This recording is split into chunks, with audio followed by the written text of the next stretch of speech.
Shalom Bapak Ibu yang dikasihi Tuhan. Puji Tuhan, apa kabar? Kita jumpa lagi. Tetap semangat Bapak Ibu.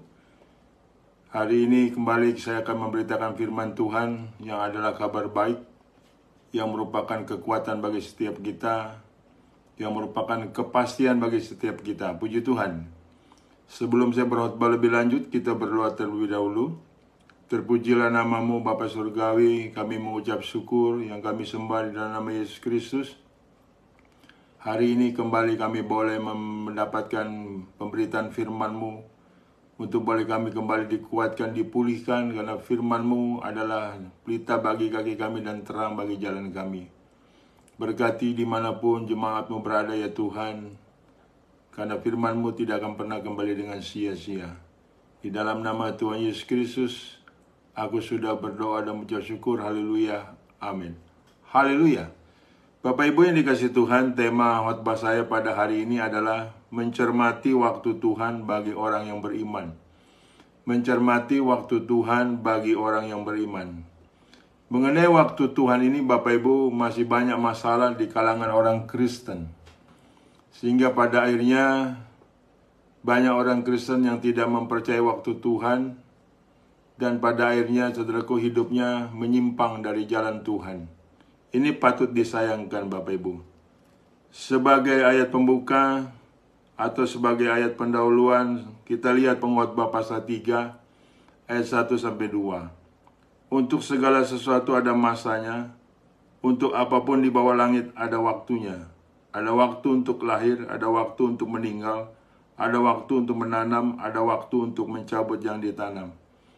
Bapak Ibu, kita perlu bertanya di dalam hidup kita ini, apakah kita ada di dalam waktu Tuhan atau di luar waktu Tuhan.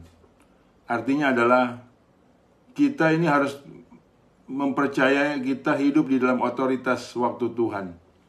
Jadi waktu itu ada akhirnya Bapak Ibu bagi setiap kita. Jadi kita hidup adalah soal kurun waktu. Semua kegiatan sebenarnya selalu berjalan dengan memakai concern waktu. Dan tidak ada yang tidak memakai concern waktu. Jadi waktu kita mengerjakan ini dan itu, kita semua memakai waktu. Makanya manusia itu hidupnya selalu punya hal yang sangat penting soal waktu. Sehingga waktu-waktu berjalan ini tidak menjadi sia-sia. Dan kita harus percaya Bapak Ibu, kita hidup di dalam waktunya Tuhan, di dalam keputusan Tuhan, di dalam nilai apa yang harus kita mendapatkan pada akhirnya oleh Tuhan, dari Tuhan. Supaya kita menyadari Bapak Ibu, kita hidup harus percaya dengan otoritas waktunya Tuhan. Sehingga kita tidak menjadi orang Kristen yang bimbang, yang ragu dalam setiap apapun permasalahan yang kita hadapi. Yang pertama Bapak Ibu di sini, waktu Tuhan tidak pernah terlambat. Waktu Tuhan tidak pernah terlambat. Saya ambil dalam Injil Yohanes pasal 2 ayat 1-11. Pada hari ketiga ada perkawinan di Kana yang di Galilea, dan ibu Yesus ada di situ. Yesus dan murid-muridnya diundang juga ke perkawinan itu. Ketika mereka kekurangan anggur, ibu Yesus berkata kepadanya, "Mereka kehabisan anggur." Kata Yesus kepadanya, "Mau apakah engkau daripadaku, ibu? Saatku belum tiba." Tetapi ibu Yesus berkata kepada pelayan-pelayan, "Apa yang dikatakan kepadamu, buatlah itu." Di situ ada 6 tempayan yang disediakan untuk pembasuhan menurut adat orang Yahudi. Masing-masing isinya 2-3 buyung. Yesus berkata kepada pelayan-pelayan itu, "Isilah tempayan-tempayan itu penuh dengan air." Dan mereka pun mengisinya sampai penuh. Lalu kata Yesus kepada mereka, "Sekarang cedoklah dan bawalah kepada pemimpin pesta." Lalu mereka pun membawanya. Setelah pemimpin pesta itu mengecap air yang telah menjadi anggur itu, dan ia tidak tahu dari mana datangnya. Tetapi pelayan-pelayan yang mencedok air itu mengetahuinya. Ia memanggil mempelai laki-laki dan berkata kepadanya, "Setiap orang menghidangkan anggur yang baik dahulu, dan sesudah orang puas minum, barulah yang kurang baik. Akan tetapi engkau menyimpan anggur yang baik sampai sekarang." Hal itu dibuat Yesus di Kana yang di Galilea, sebagai yang pertama dari tanda-tandanya, dan dengan itu ia telah menyatakan kemuliaannya dan murid-muridnya percaya kepadanya. Bapak Ibu yang dikasihi Tuhan, firman Allah ini sangat terkenal. Soal perkawinan di Kana dan soal pertama kali Tuhan Yesus membuat mujizat air menjadi anggur. Saudaraku yang dikasihi Tuhan, tatkala perkawinan tersebut kehabisan anggur, diketahui sama Ibu Maria datang kepada Yesus. Padahal di situ ada pemimpin pesta. Mengapa Ibu Maria datang kepada Yesus, bukan datang kepada pemimpin pesta? Perlu kita ketahui bahwa Ibu Maria mengenal betul siapa Yesus yang sebenarnya. Di samping memang dia adalah anaknya, tapi dia adalah ilahi, dia adalah Tuhan. Dia minta tolong kepada Yesus, mereka kehabisan anggur. Cuma segitu kalimatnya Bapak Ibu dalam hal melapor kepada Kristus. Tetapi jawaban Yesus sepertinya tidak mengenakan bagi yang belum mengerti. Mau apakah ibu, saatku belum tiba? Apakah Yesus ini sebagai anak yang kurang ajar? Mama minta tolong, ibu minta tolong, begitu jawabannya? Tidak demikian Bapak Ibu. Secara teologi sangat jelas bahwa ini sebuah nilai penegasan bahwa otoritas waktu Tuhan sendirilah yang mengatur. Tidak bisa diatur oleh manusia. Jadi penting untuk kita camkan baik-baik. Sebab banyak orang Kristen, saudaraku, stres. Karena dia ingin mengambil alih otoritas waktu Tuhan. Dia ingin mengatur Tuhan. Bukan sebaliknya, dia diatur oleh Tuhan. Makanya mereka hidup, Bapak Ibu, bukannya sesuai kehendak Tuhan, tetapi kehendak dirinya. Yang membuat mereka itu, saudaraku, kecewa. Yang membuat mereka murtad pada akhirnya. Dan akhirnya lari ke dukun. Di sini perlu kita camkan baik-baik Bapak Ibu. Saatku belum tiba. Di sini penegasan dari Yesus Kristus bahwa waktumu bukan waktuku, jalanmu bukan jalanku, rancanganmu bukan rancanganku. Jadi sangat jelas Bapak Ibu, jikalau kita menghormati waktu Tuhan dan percaya dengan otoritas waktu Tuhan, sebetulnya tidak perlu kita ragu tatkala kita meminta tolong kepada Tuhan. Markus 11:24 jelas mengatakan, apa yang kau doakan yakinlah engkau sudah terima. Kita punya nilai tanggung jawab, saudaraku, adalah cuma yakin, beriman. Dan kita harus percaya dengan otoritas Yesus Kristus yang baginya tidak ada yang mustahil. Ya Bapak Ibu, kita perlu paham dengan kondisi posisi ini. Sehingga kita tidak lagi boleh mengganggu-gugat otoritas waktu Tuhan. Terserah Tuhan ini mau menolongnya kapan. Kita jangan bertanya kapan. Dan kita tidak boleh menagih seperti kita menagih hutang kepada Tuhan. Kita cuman tanggung jawabnya memohon. Tanggung jawab kita adalah berdoa. Selanjutnya tanggung jawab Tuhan yang mengendalikan. Makanya Ibu Maria tidak kecewa Bapak Ibu. Di ayat 5, tetapi Ibu Yesus berkata kepada pelayan-pelayan, apa yang dikatakan kepadamu buatlah itu. Seharusnya sikap Ibu Maria ini Bapak Ibu kita tiru. Jadi Ibu Maria saudaraku progres. Tuhan pasti menolong. Tuhan tidak mungkin membiarkan mereka kehabisan anggur yang membawa malapetaka bagi perkawinan tersebut. Tuhan Yesus pasti menolong. Makanya setiap kita, tatkala sudah berdoa, tatkala sudah meminta pertolongan kepada Tuhan, yakinlah bahwa Tuhan pasti menolong. Jangan berdoanya dengan bertele-tele dan memintanya bertele-tele seperti kita tidak percaya pribadi Yesus Kristus yang layak kita percaya, yang layak kita beriman kepadanya. Nah, disinilah seringkali letak kesalahan banyak orang Kristen, Bapak Ibu. Dengan berkeluh kesah, saya sudah berdoa Pak Pendeta, tapi belum dijawab juga. Kapan dong doa saya dijawab Pak Pendeta? Itu adalah orang yang tidak percaya, orang yang mengatur Tuhan. Sebetulnya secara hal keimanan itu tidak dibenarkan Bapak Ibu. Kalau kita sudah berdoa, terserah waktu Tuhan, kapan dia menolong. Yang penting kita harus percaya, waktu Tuhan adalah waktu yang terbaik, dan pertolongan Tuhan tidak pernah terlambat.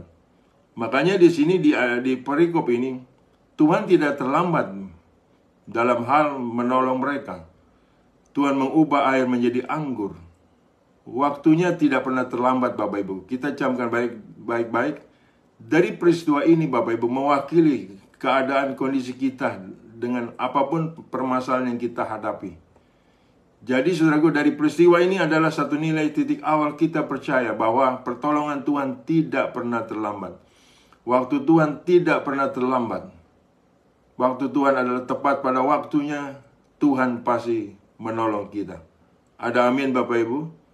Jadi setiap kita yang kecewa dengan mengharapkan katanya waktu Tuhan belum datang-datang, saudaraku, sabar. Kita tidak bisa mengatur Tuhan. Sebaliknya, sebagai orang beriman, kitalah yang diatur waktu Tuhan. Sehingga proses-proses yang kita alami menghasilkan kesetiaan, menghasilkan kepercayaan dan keimanan kepada Kristus. Percayalah Bapak Ibu, Tuhan tidak pernah mengecewakan kita. Tuhan pasti menolong kita, dan baginya tidak ada yang mustahil.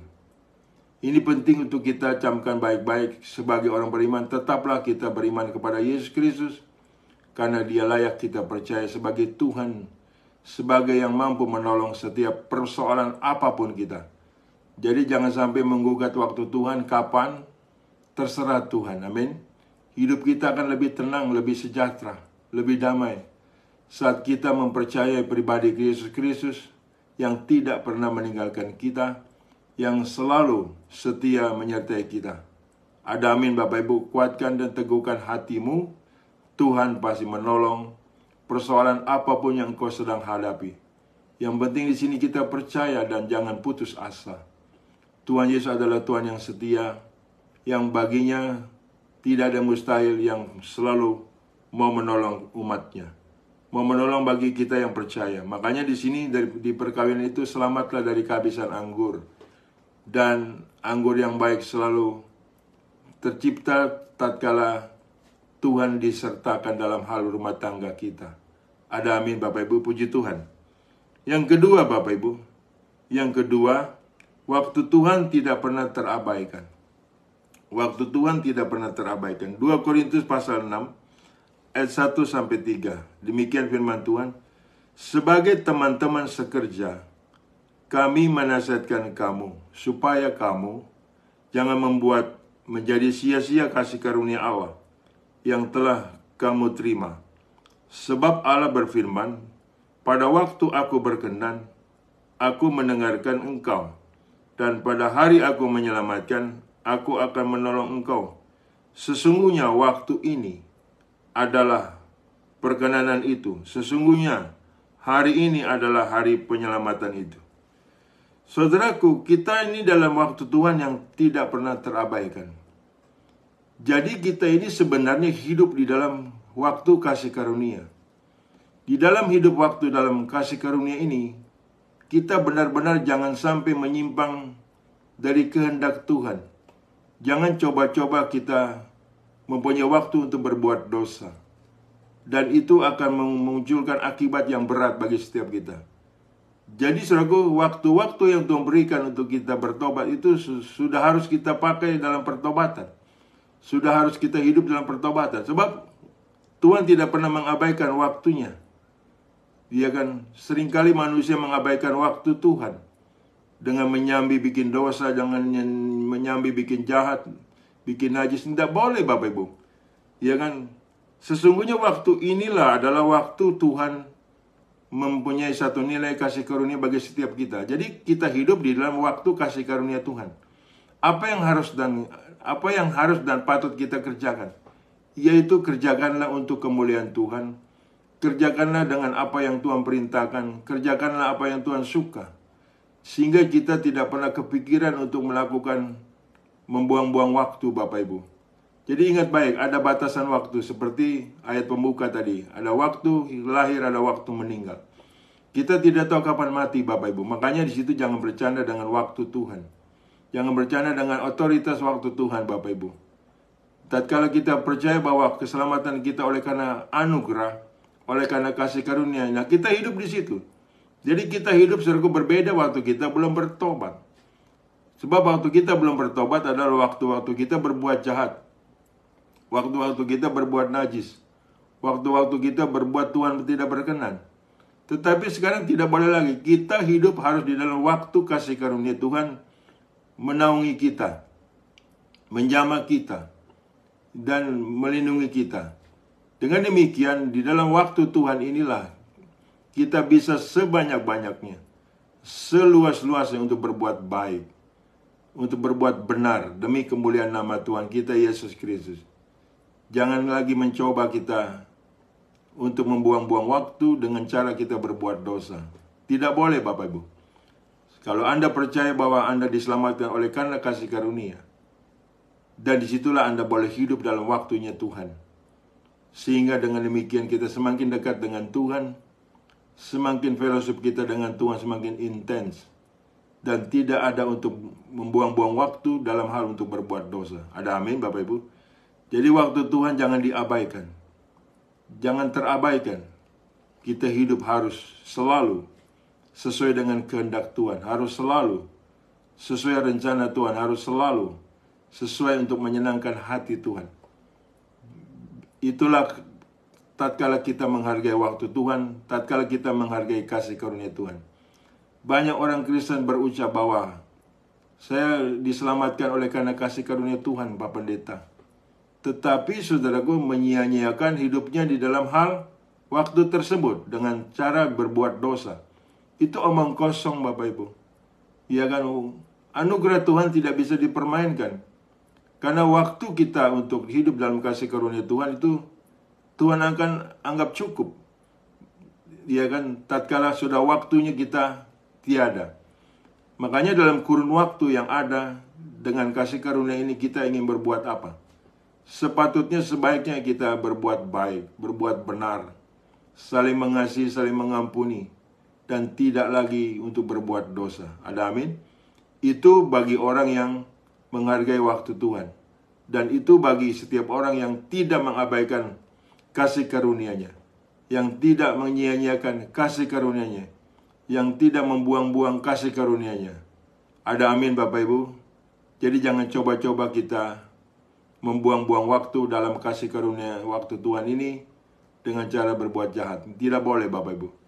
Jadi waktu Tuhan tidak pernah terabaikan. Waktu inilah kita selalu dalam kondisi ada kesempatan berbuat hal yang jauh lebih baik dari hal-hal waktu yang sebelumnya. Dan kita membalas cinta kasih Tuhan ini dengan kita membuat satu nilai yang Tuhan suka. Ada amin, Bapak Ibu. Jadi waktu Tuhan ini tidak pernah terabaikan. Jangan kita sekali lagi mencoba mengabaikannya. Kalau tidak demikian kita dianggap sebagai orang yang menghina roh kasih karunia. Jangan sampai kita menjadi bagian penyesatan dan tersesat yang akan kita hilang keselamatan kita. Makanya dengan waktu Tuhan, inilah kita boleh benar-benar dekat sekali dengan Tuhan. Permuliakanlah Tuhan dengan kehidupanmu, agar nama Tuhan dipermuliakan dalam perilaku kita. Ada amin, Bapak Ibu. Yang ketiga, waktu Tuhan tidak pernah terprovokasi. Waktu Tuhan tidak pernah terprovokasi. Matius 7 ayat 21-23. Bukan setiap orang yang berseru kepadaku, Tuhan, Tuhan, akan masuk ke dalam kerajaan sorga, melainkan dia yang melakukan kehendak Bapakku yang di sorga. Pada hari terakhir banyak orang akan berseru kepadaku, Tuhan, Tuhan, bukankah kami bernubuat demi namamu, dan mengusir setan demi namamu, dan mengadakan banyak mukjizat demi namamu juga?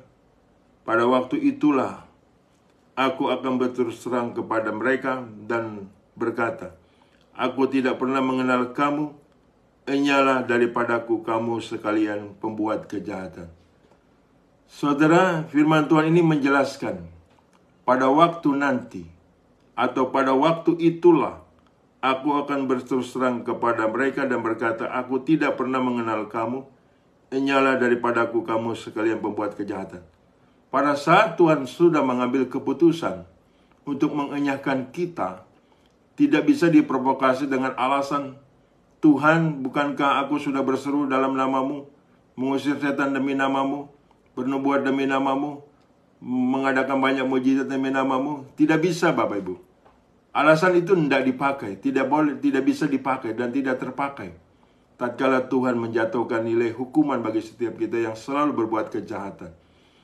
Jadi, saudaraku, Tuhan tidak bisa disogok dengan perilaku-perilaku kita seolah-olah beriman, seolah-olah beribadah, sehingga kita ini munafik. Tidak bisa, Bapak Ibu. Tuhan tahu persis nilai kejahatan apa yang harus dijatuhkan hukuman bagi setiap kita. Jadi jangan main-main dengan waktu Tuhan ini, Bapak Ibu. Jadi waktu Tuhan tidak bisa diprovokasi, Bapak Ibu. Jadi saudaraku, setiap kita hidup perhatikanlah. Dari hari ke hari, dari minggu ke minggu, dari bulan ke bulan, apa yang kita sedang laksanakan. Apa yang kita sedang lakukan, Bapak Ibu. Menyenangkan hati Tuhan kah? Melakukan kehendak Bapa kah? Atau kita malah melakukan kehendak yang bukan dari Tuhan? Bahkan lebih kasar saya bicara, melakukan kehendak setan. Ingat baik, Bapak Ibu, jangan kita menyebut nama Tuhan dengan sia-sia. Jangan Bapak Ibu berpikir bahwa Anda sudah beribadah secara intens itu jaminan masuk surga. Ya kan? Tidak bisa demikian, Bapak Ibu. Kalau tidak melakukan kehendak Bapa yang di surga. Kasihilah Tuhan Allahmu dengan segenap hatimu, dengan segenap jiwamu, dengan segenap akal budimu, dan kasihilah sesamamu seperti engkau mengasihi dirimu sendiri. Jadi hati-hati dengan nilai-nilai ibadahmu, Bapak Ibu. Ya kan, bukan setiap orang yang berseru kepadaku Tuhan, Tuhan yang akan masuk dalam kerajaan surga, yang melainkan melakukan kehendak Bapakku yang di surga. Jadi ingat baik, sekali lagi saya bicara, hati-hati dengan waktu Tuhan pada waktu itu, yang akhirnya akan sampai kita alami. Jangan sampai kita alami, saudaraku, dalam hukuman Tuhan. Tetapi yang kita alami adalah dalam hal Tuhan berkenan. Untuk setiap kita punya tanggung jawab. Jadi kita, saudaraku, tatkala kita sudah mendapatkan nilai kebenaran, anugerah, kasih karunia, ada tanggung jawabnya loh Bapak Ibu, sampai akhir. Sampai kita tiada, sampai kita mati. Kita tidak boleh meninggalkan tanggung jawab tersebut terhadap kasih karunia, terhadap kebaikan Tuhan, terhadap pengorbanan Tuhan, terhadap kehendak Tuhan. Tidak bisa kita hilangkan tanggung jawab tersebut, Bapak Ibu. Yang seringkali banyak orang Kristen lakukan. Dia tidak bertanggung jawab, dia tidak perlu lagi bertanggung jawab terhadap keselamatannya. Mana bisa seperti itu, Bapak Ibu? Makanya Paulus mengatakan, kerjakanlah keselamatanmu dengan takut dan gentar. Jadi ada tanggung jawab terhadap nilai keselamatan kita. Ada tanggung jawab kita, barang siapa yang berseru kepada Tuhan Yesus adalah sebagai Tuhan. Itu ada tanggung jawabnya dalam bentuk perbuatan kita yang mendukung hal yang benar, hal yang baik tersebut. Bukan malah sebaliknya. Sisi lain kita beribadah, begitu hebohnya kita berseru kepada Yesus, Tuhan, Tuhan. Ternyata tatkala setelah meninggalkan ibadahnya, saudaraku, berbuat dosa kembali. Itu adalah nilai kemunafikan. Ingat baik, Tuhan tahu. Tuhan tidak bisa diprovokasi dengan menyogok engkau beribadah begitu luar biasanya, sementara hidupmu kesehariannya jahat, kesehariannya najis, kesehariannya senang berbuat dosa. Saudara, perlu kita hati-hati. Jadi setiap kita ingat akan waktu berakhirnya kita. Manusia seperti uap. Iya kan, saudaraku? Kita akan mengakhiri hidup ini. Kita akan ada akhir dalam hidup kita. Ya kan? Dan itu ditentukan oleh Yesus Kristus. Jadi kita akan mendapatkan apa? Tuhan sudah bilang di muka. Jangan sampai kita menyesal di kemudian hari. Kalau demikian keadaan kita menyesal, itu nilai kebodohan. Kita ingat baik, Tuhan sudah bicara di depan, pada waktu itulah aku akan berterus terang kepada mereka dan berkata, aku tidak pernah mengenal kamu, hanyalah daripadaku kamu sekalian pembuat kejahatan. Hati-hati ya Bapak Ibu, Tuhan itu sangat baik. Tuhan tidak ingin kita terhilang. Tuhan tidak ingin kita binasa sebagaimana Dia telah disalibkan, telah menjadi korban keberdosaan kita, telah mengangkat kutuk penderitaan kita. Jangan sampai itu kita sia-siakan Bapak Ibu. Jadi jangan sampai kita coba-coba menyogok Tuhan dengan cara ibadah kita yang begitu seakan-akan luar biasa tanda kutip, Bapak Ibu, ternyata itu nilai kemunafikan. Tuhan tahu, amin. Jadi jangan sampai kita melakukan nilai kemunafikan, sebab kondisi-kondisi itu saudaraku Tuhan tahu. Tuhan waktunya tidak bisa diprovokasi. Tatkala hukuman datang bagi setiap orang-orang yang dipersalahkan Tuhan, jangan Anda coba memprovokasi dengan menyogok Tuhan, dengan mengatakan, aku kan sudah menyembuhkan orang sakit demi namamu, mengusir setan demi namamu, bernubuat demi namamu. Kata Yesus, nyala engkau pembuat kejahatan, nyala engkau dari hadapanku, hai pembuat kejahatan. Hati-hati ya Bapak Ibu. Sebagai hamba Kristus, saya cuma ingatkan di muka supaya kita hidup dalam tetap keselamatan Tuhan, tidak terhilang keselamatan Tuhan atas setiap kita yang percaya. Yang keempat, waktu Tuhan tidak pernah terlupakan. Pengkhotbah 3 ayat 11. Ia membuat segala sesuatu indah pada waktunya, bahkan ia memberikan kekekalan dalam hati mereka. Tetapi manusia tidak dapat menyelami pekerjaan yang dilakukan Allah dari awal sampai akhirnya. Waktu Tuhan tidak pernah terlupakan Bapak Ibu. Walaupun kita merasakan di dalam proses-proses yang kita alami, melalui masalah, melalui penderitaan, melalui sakit penyakit, melalui kekurangan, melalui aniaya, seakan-akan Tuhan lepas tangan. Tidak demikian Bapak Ibu. Tuhan tidak pernah melupakan waktunya. Dan proses-proses tersebut adalah sebenarnya bukan akhir gitu, bukan akhir hidup kita. Kita setia saja dalam proses-proses tersebut Bapak Ibu. Karena pada akhirnya toh segala sesuatu indah pada waktunya. Waktu Tuhan ya Bapak Ibu. Sehingga pada ini kita percaya bahwa kita diproses untuk memunculkan nilai kesetiaan, untuk memunculkan satu nilai ketekunan di dalam Tuhan. Makanya dikatakan, tetapi manusia tidak dapat menyelami pekerjaan yang dilakukan Allah dari awal sampai akhir. Seharusnya tidak demikian bagi setiap kita yang percaya. Biarkan dalam hal proses-proses itu kita harus menyelami bahwa ini adalah nilai kehendak Tuhan. Sebab gini Bapak Ibu, tidak ada peristiwa yang terjadi dalam hidup kita tanpa seizin Tuhan. Jikalau ada peristiwa yang seizin Tuhan terjadi Bapak Ibu, tetap kita berharap kepada Tuhan, tetap berdoa kepada Tuhan, karena Tuhan layak dipercaya. Jadi pada saat akhirnya akan indah pada waktunya. Jadi adalah tidak pernah, waktu Tuhan tidak pernah terlupakan. Amin saudaraku. Tuhan tidak pernah melupakan kita dalam hal proses-proses tersebut. Jadi kita harus mempunyai satu nilai kesetiaan. Dan kita harus bersedia diproses dengan keadaan kondisi yang sekarang kita alami, dengan keadaan kondisi yang sedang kita hadapi. Yang penting di sini kita sabar dan taat kepada nilai Tuhan. Segala sesuatu indah pada waktunya. Ada amin Bapak Ibu. Tuhan tidak pernah melupakan Anda. Tuhan tidak pernah melupakan Bapak Ibu. Tuhan tidak pernah meninggalkan Bapak Ibu, seperti yang sering kali jemaat mengeluh bahwa Tuhan sepertinya sudah meninggalkan dia. Tidak demikian keadaannya. Karena Tuhan tidak pernah melupakan waktunya untuk kita mendapatkan upah daripadanya.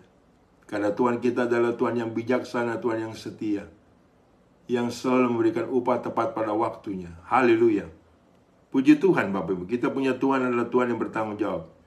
Yesaya 55 ayat 8-11. Sebab rancanganku bukanlah rancanganmu, dan jalanmu bukanlah jalanku, demikianlah firman Tuhan. Seperti tingginya langit dari bumi, demikian tingginya jalanku dari jalanmu, dan rancanganku dari rancanganmu. Sebab seperti hujan dan salju turun dari langit dan tidak kembali ke situ, melainkan mengairi bumi, membuatnya subur dan menumbuhkan tumbuh-tumbuhan, memberikan benih kepada penabur dan roti kepada orang yang mau makan. Demikianlah firmanku yang keluar dari mulutku. Ia tidak akan kembali kepadaku dengan sia-sia, tetapi ia akan melaksanakan apa yang kukehendaki dan akan berhasil dalam apa yang kusuruh kepadanya. Haleluya Bapak Ibu. Saudaraku, kita hidup dalam rancangan Tuhan yang damai dan sejahtera, bukan rancangan kecelakaan. Camkan itu baik-baik dan percayalah itu hal yang benar sebagai nilai ketaatan kita. Jadi firman Tuhan yang keluar dari mulut Tuhan tidak pernah kembali dengan sia-sia. Percayalah dengan janji Tuhan yang tidak pernah abai dan tidak pernah dilalai. Tidak pernah terlalaikan Bapak Ibu. Jadi kita hidup sesuai dengan kehendak Tuhan. Sesungguhnya kita hidup sesuai dengan janji Tuhan yang akan selalu tergenapi. Karena kita hidup bukan secara kebetulan Bapak Ibu. Kita hidup secara kegenapan demi kegenapan akan nilai janji-janji Tuhan. Ada amin Bapak Ibu. Karena waktu Tuhan Bapak Ibu tidak pernah terlupakan. Waktu Tuhan adalah waktu yang terbaik. karena Tuhan kita adalah Tuhan yang setia. Ada amin Bapak Ibu? Saya percaya firman Tuhan ini tidak pernah kembali dengan sia-sia. Yeremia 29 ayat 11. Sebab aku ini mengetahui rancangan-rancangan apa yang ada padaku mengenai kamu. Demikianlah firman Tuhan, yaitu rancangan damai sejahtera dan bukan rancangan kecelakaan, untuk memberikan kepadamu hari depan yang penuh harapan. Haleluya Bapak Ibu, puji Tuhan. Tetap semangat dan jangan menyerah. Apapun persoalan yang Bapak Ibu hadapi, bersama dengan Yesus Kristus kita cakap menanggung segala perkara. Kalau Tuhan di pihak kita, siapa lawan kita? Ada amin? Yang terakhir, yang kelima, waktu Tuhan tidak pernah terduga. Waktu Tuhan tidak pernah terduga. 2 Petrus 3 ayat 8-16. Akan tetapi saudara-saudaraku yang kekasih, yang satu ini tidak boleh kamu lupakan, yaitu bahwa di hadapan Tuhan satu hari sama seperti 1000 tahun, dan 1000 tahun sama seperti satu hari. Tuhan tidak lalai menepati janjinya, sekalipun ada orang yang menganggapnya sebagai kelalaian. Tetapi ia sabar terhadap kamu, karena ia mengendaki supaya jangan ada yang binasa, melainkan supaya semua orang berbalik dan bertobat. Tetapi hari Tuhan akan tiba seperti pencuri. Pada hari itu langit akan lenyap dengan gemuruh yang dahsyat, dan unsur-unsur dunia akan hangus dalam nyala api, dan bumi dan segala yang ada di atasnya akan hilang lenyap. Jika segala sesuatu ini akan hancur secara demikian, betapa suci dan salehnya kamu harus hidup, yaitu kamu yang menantikan dan mempercepat kedatangan dari hari Allah. Pada hari itu langit akan binasa, dan dalam api dan unsur-unsur dunia akan hancur karena nyalanya. Tetapi sesuai dengan janjinya, kita menantikan langit yang baru dan bumi yang baru, di mana terdapat kebenaran. Sebab itu saudara-saudaraku yang kekasih, sambil menantikan semuanya ini, kamu harus berusaha supaya kamu kedapatan tak bercacat dan tak bernoda di hadapannya, dalam perdamaian dengan Dia. Anggaplah kesabaran Tuhan kita sebagai kesempatan bagimu untuk beroleh selamat. Seperti juga Paulus, saudara kita yang kekasih, telah menulis kepadamu menurut hikmat yang dikaruniakan kepadanya. Hal itu dibuatnya dalam semua suratnya, apabila ia berbicara tentang perkara-perkara ini. Dalam surat-suratnya, itu ada hal-hal yang sukar dipahami, sehingga orang-orang yang tidak memahami dan tidak teguh imannya, memutarbalikannya menjadi kebinasaan mereka sendiri, sama seperti yang juga mereka buat dengan tulisan-tulisan yang lain. Saudaraku, waktu Tuhan tidak pernah terduga. Jadi panjang sabarnya Tuhan bukan berarti Tuhan itu melalaikan akan janjinya, akan nilai tindakannya, akan nilai hukumannya, akan nilai berkatnya. Jadi jangan kita mencoba bermain-main dengan panjang sabarnya Tuhan. Dengan kita menyatakan berbuat dosa, berbuat jahat, berbuat najis tidak apa-apa. Toh Tuhan tidak menghukum saya. Hati-hati Bapak Ibu. Karena waktu Tuhan datang seperti pencuri. Jangan sampai kita terlena, jangan sampai kita terbuai dengan perbuatan-perbuatan jahat kita, dengan perbuatan-perbuatan najis kita, dengan perbuatan-perbuatan yang Tuhan tidak berkenan. Jangan coba-coba kita terlena di situ Bapak Ibu. Tatkala mendadak Tuhan datang yang kita tidak ketahui, kita akan menyesal selama-lamanya. Sebab saudaraku, jangan main-main dengan pribadi Tuhan ini, karena pribadi Tuhan tidak bisa dipermainkan. Jangan sesat, Allah tidak bisa dipermainkan. Apa yang ditabur orang itu yang dituai. Jadi dengan waktu Tuhan yang kapan Dia datang yang tidak terduga, kita benar-benar harus menilik waktu kita hari demi hari, minggu demi minggu, bulan demi bulan, tahun demi tahun. Bahkan bila mana perlu, saudaraku, jam demi jam. Supaya kita teliti apa yang kita perbuat, apa yang kita lakukan. Supaya kita tidak bisa disesatkan dengan pengajaran-pengajaran yang sekali selamat tetap selamat Bapak Ibu. Jangan sampai kita mempermainkan kasih karunia Tuhan ini dengan membuang-buang waktu kebaikan Tuhan, membuang-buang waktu kesabaran Tuhan Bapak Ibu, sehingga kita pada akhirnya binasa. Kita perlu hati-hati waktu Tuhan yang tidak terduga ini. akan datang, saudaraku, dan akan pada ini mengerikan, Bapak. Dunia akan hancur oleh dengan nyalanya api. Kita harus punya bayangan yang sangat benar dalam hal ini. Bisa dibayangkan, saudaraku, kalau dunia hancur secara demikian, bagaimana kita harus hidup? Apakah kita baru bisa hidup setengah kudus, setengah najis, seperempat kudus, seperempat najis? Tidak bisa seperti itu, bukan? Kita harus hidup kudus atau najis, gitu saja. Jikalau kita tidak panas atau tidak dingin, suam-suam kita akan dimuntahkan oleh Tuhan. Jadi jelas, Bapak Ibu, firman Tuhan ini berkata tegas dan jelas tentang waktunya yang tidak pernah Dia lupakan. Waktunya yang tidak pernah kita duga. Yang benar-benar kita harus wanti-wanti terhadap diri kita selagi masa ada waktu dalam pertobatan, bertobat dengan sesegera mungkin sebelum maut menjemput Anda. Kita lihat Wahyu 3:1-6. Dan tuliskanlah kepada malaikat jemaat di Sardis, inilah firman Dia yang memiliki ketujuh roh Allah dan ketujuh bintang itu. Aku tahu segala pekerjaanmu, engkau dikatakan hidup, padahal engkau mati.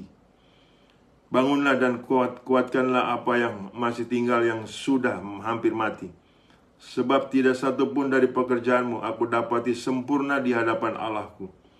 Karena itu ingatlah bagaimana engkau telah menerima dan mendengarnya. Turutilah itu dan bertobatlah. Karena jikalau engkau tidak berjaga-jaga, aku akan datang seperti pencuri, dan engkau tidak tahu pada waktu manakah aku tiba-tiba datang kepadamu. Tetapi di Sardis ada beberapa orang yang tidak mencemarkan pakaiannya. Mereka akan berjalan dengan aku dalam pakaian putih, karena mereka adalah layak untuk itu. Barang siapa menang, ia akan dikenakan pakaian putih yang demikian. Aku tidak akan menghapus namanya dari kitab kehidupan, melainkan aku akan mengaku namanya di hadapan Bapakku dan di hadapan para malaikatnya. Siapa bertelinga hendaklah mendengar apa yang dikatakan Roh kepada jemaat-jemaat. Firman Tuhan ini sangat jelas sudah. Setiap kita benar-benar harus peduli terhadap waktu Tuhan. Harus percaya terhadap waktu Tuhan. Di dalam hidup kita sesungguhnya adalah soal waktu saja. Tuhanlah yang menentukan soal waktunya adalah waktu yang untuk kita mendapatkan apa. Sekali lagi sebagai hamba Tuhan saya memperingatkan kepada setiap kita. Hati-hati dengan waktu Tuhan yang tidak terduga ini. Dia datang seperti pencuri. Bapak Ibu yang dikasih Tuhan, hari-harimu hendaklah diisi oleh nilai kebenaran firman Tuhan, diisi oleh nilai kehendak Tuhan, diisi oleh nilai apa maunya Tuhan sebagai orang beriman. Jangan mencoba kita menyimpang dari hal itu. Sebab waktu kita tidak lama lagi akan tiada. Kita tidak tahu kapan kita mati. Kita perlu hati-hati. Kita akan beralih dengan waktu yang tiada batas. Puji Tuhan kalau kita ada di sorga. Bagaimana kalau Bapak Ibu ada di neraka? Ini penting kita benar-benar kita harus berhitung. Benar-benar harus kita hati-hati sekali dengan waktu Tuhan yang tidak terduga ini. Amin. Kita harus tetap berjaga-jaga dan waspada. Jangan lalai. Jangan abai dengan waktu Tuhan yang tidak kita duga tentang kedatangannya. Saya percaya firman Tuhan ini Bapak Ibu menegur, menasihatkan kita untuk kita kembali kepada jalan kebenaran Tuhan. Untuk kita kembali untuk taat kepada nilai Tuhan dengan waktu Tuhan yang begitu luar biasa. Saya berdoa untuk kita sekalian. Tuhan Yesus, terima kasih atas firman-Mu yang benar-benar mengingatkan setiap kami tentang waktu Tuhan yang adalah soal otoritas yang sangat luar biasa, yang kami boleh hidup dalam waktu Tuhan, yang kami boleh bertanggung jawab dalam waktu Tuhan, yang boleh kami untuk menyenangkan dalam waktu Tuhan. Terima kasih Tuhan atas waktu-waktu yang Tuhan berikan kepada setiap kami. Kami akan memakai waktu-waktu tersebut dengan untuk mempermuliakan nama-Mu selama-lamanya sampai kami tiada. Dalam nama Yesus Tuhan kami sudah berdoa dan puji syukur. Haleluya. Amin. Bapak Ibu yang dikasih Tuhan, terimalah berkat dari Allah Bapa. Di dalam cinta kasih Tuhan kita Yesus Kristus, di dalam persekutuan dengan Roh Kudus yang selalu menyertai kita. Mulai dari saat ini sampai Maranatha, Tuhan datang kali yang kedua menyebut kita dalam kemuliaan-Nya, dan kita pun layak menerima kemuliaan Tuhan dari kekal sampai kekal. Amin.